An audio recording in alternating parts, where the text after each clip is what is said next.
गियासुद्दीन तुगलक ने तुगलक वंश की स्थापना 1320 में की। 5 सितंबर 1320 ईस्वी को खुसरो खां को पराजित करके गाजी मलिक या तुगलक गाजी गयासुद्दीन तुगलक के नाम से 8 सितंबर 1320 ईस्वी को दिल्ली के सिंहासन पर बैठा, जिसके साथ ही खिलजी वंश की समाप्ति हुई तथा तुगलक वंश की स्थापना होती है। यह सुल्तान कुतुबुद्दीन मुबारक शाह खिलजी के शासनकाल में उत्तर पश्चिमी सीमांत प्रांत का एक शक्तिशाली गवर्नर नियुक्त हुआ था। गियासुद्दीन तुगलक का वास्तविक नाम गाजी मलिक था। इसने मंगोलों के 23 आक्रमण विफल किए थे।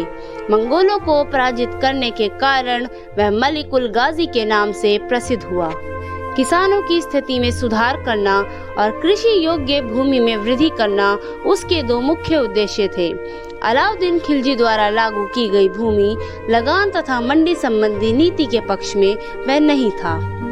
सल्तनत काल में नहर बनाने वाला यह प्रथम शासक था।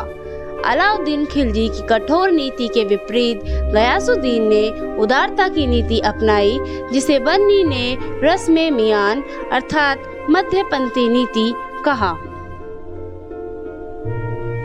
गियासुद्दीन की डाक व्यवस्था बहुत श्रेष्ठ थी। अलाउद्दीन द्वारा चलाई गई दाग तथा चेहरा प्रथा बहुत प्रभावशाली ढंग से इसने लागू की।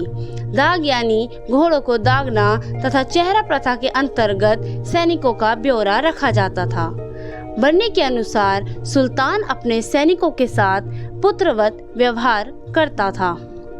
गियासुद्दीन ने 1323 ईस्वी में द्वितीय अभियान के अंतर्गत शहजादे जौना खां को दक्षिण भारत में सल्तनत के प्रभुत्व की पुनः स्थापना के लिए भेजा।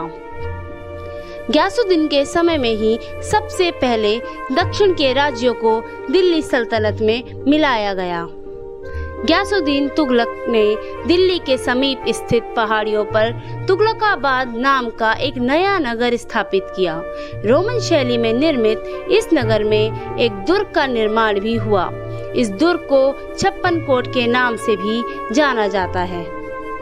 निजामुद्दीन औलिया ने गियासुद्दीन तुगलक के बारे में कहा था कि दिल्ली अभी दूर है। सुल्तान का औलिया से कुछ मनमुटाव हो गया था, जिसके कारण निजामुद्दीन औलिया ने सुल्तान के बारे में ये शब्द कहे थे और इसी के चलते एक स्वागत समारोह के लिए निर्मित लकड़ी के भवन में जो गिर जाता है शासक के ऊपर, उसको गिरने से गियासुद्दीन तुगलक की मृत्यु हो जाती है।